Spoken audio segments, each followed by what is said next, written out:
Hello everyone, welcome back to our channel Lucky's kitchen. తెల్ల నువ్వులు హెల్త్కి చాలా మంచిది. సో దాంతో ఒక స్పెషల్ రెసిపీయే ఈరోజు మన వీడియో. ఇప్పుడు మీరు చూడబోయే రెసిపీని మీరు అన్ని కర్రీస్లోకి, సాంబార్లోకి, పప్పులోకి అన్నిట్లోకి వాడుకోవచ్చు. చాలా బాగుంటుంది. సో ఇంకా లేట్ చేయకుండా ప్రొసీజర్లోకి వెళ్ళిపోదాం.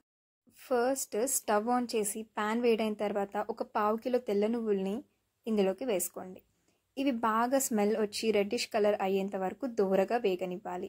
ఇప్పుడు ఈ వేగిన తెల్ల నువ్వులని ఒక సపరేట్ ప్లేట్లోకి ట్రాన్స్ఫర్ చేసుకోండి. ఇప్పుడు అదే ప్యాన్లో ఒక 10 to 20 ఎండి మిరపకాయలను తీసుకొని వాటిని కూడా బాగా దోరగా వేయించుకోండి. ఇవి వేగుతున్న టైంలో ఒక 2 టేబుల్ స్పూన్ ధనియాలని, ఇంకా దాంతోపాటు 1.5 స్పూన్ జీలకర్రని కూడా వేసుకోండి. ఇవి అన్నీ బాగా స్మెల్ వచ్చి సేమ్ ఇందాకల నువ్వుల్లాగా బాగా దూరగా వేగనివ్వాలి. ఇవి అంతా వేగిన తర్వాత వీటిని కూడా ఒక ప్లేట్లోకి తీసుకొని సపరేట్గా పక్కన పెట్టుకోండి. 1 టేబుల్ స్పూన్ మెంతుల్ని కూడా వేయించి దీంట్లోకి యాడ్ చేసుకోండి. ఇప్పుడు ఒక చిన్న మిక్సీ జార్ తీసుకొని వేయించి పెట్టుకున్న మిశ్రమాన్ని ఇంకా కొన్ని వేయించుకున్న తెల్ల నువ్వులని మిక్సీ పట్టుకోండి. ఇప్పుడు ఇదంతా ఒక ప్లేట్లోకి తీసుకొని మిగిలిన తెల్ల నువ్వులని కూడా మిక్సీ జార్లోకి వేసుకోండి. దీనికి తగినంత ఉప్పుని యాడ్ చేసుకొని వీటిని కూడా మిక్సీ పట్టుకోవాలి. ఇది మిక్సీ పట్టిన తర్వాత ఇందాక ఆల్రెడీ మిక్సీ పట్టుకొని పెట్టుకున్న పొడిలోకి దీన్ని కూడా వేసుకొని బాగా కలుపుకోండి. ఇది బాగా కలిసిపోయిన తర్వాత ఒక గ్లాస్ కంటైనర్ తీసుకొని దాన్ని స్టోర్ చేసుకోండి. ఇప్పుడు దీన్ని మీరు సాంబార్లోకి కానీ ఏ కర్రీస్లోకి కానీ వేసుకోవచ్చు. ఇప్పుడు మేము చేసే బెండకాయ వేపుడులో కూడా దీన్ని వేసి చూద్దాం.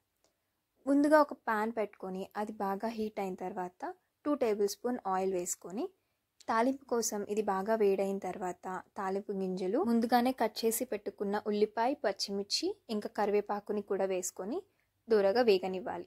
ఇవన్నీ బాగా వేగిన తర్వాత ముందుగానే కట్ చేసి పెట్టుకున్న బెండకాయల్ని యాడ్ చేసుకోండి. బెండకాయ వేపుడులోకి పల్లీలు కూడా వేసుకోవాలి అంటే బెండకాయలు వేసే కన్నా ముందే ఆనియన్స్ ఇంకా పచ్చిమిర్చి బాగా వేగిన తర్వాత పల్లీల్ని కూడా వేసుకోవచ్చు. అవి బాగా వేగిన తర్వాత మీరు బెండకాయలు వేసుకోవచ్చు. మీకోసం బెండకాయ వేపుడు చేసేటప్పుడు జిగట రాకుండా ఉండడానికి ఒక చిన్న టిప్. బెండకాయలు వేసిన తర్వాత అవి వేగడానికి వెంటనే మూత పెట్టకూడదు. ముందుగా కొంచెం పసుపు, తర్వాత ఉప్పు వేసుకొని కొంచెం సేపు అయిన తర్వాత మూత పెట్టాలి. ఉప్పు వేయకముందే మూత పెడితే ఆవిరికి అదంతా కూరలో పడి జిగట త్వరగా వచ్చేస్తుంది. ఉప్పు వేసిన తర్వాత మూత పెడితే జిగట రాకుండా బెండకాయ ముక్కలు కూడా విడివిడిగా బాగుంటాయి. ఇప్పుడు ఇది బాగా వేగిన తర్వాత తగినంత కారం వేసుకొని బాగా తిప్పుకోండి. ఇప్పుడు ఒక 2-3 మినిట్స్ అయిన తర్వాత ముందుగానే రెడీ చేసి పెట్టుకున్న నువ్వుల పొడిని దీంట్లో యాడ్ చేసుకోండి. ఇంట్లో ఉప్పు ఇంకా ఎండుమిర్చి కూడా వేసాం కాబట్టి టేస్ట్ చాలా బాగుంటుంది. సో మీరు కూడా ట్రై చేయండి.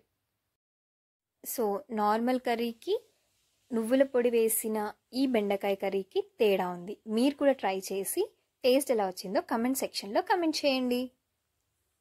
Like, share and subscribe to Lucky's kitchen. మా న్యూలీ అప్లోడెడ్ వీడియోస్ మీకు రావాలంటే బెల్ ఐకాన్ని క్లిక్ చేయండి. Thanks for watching.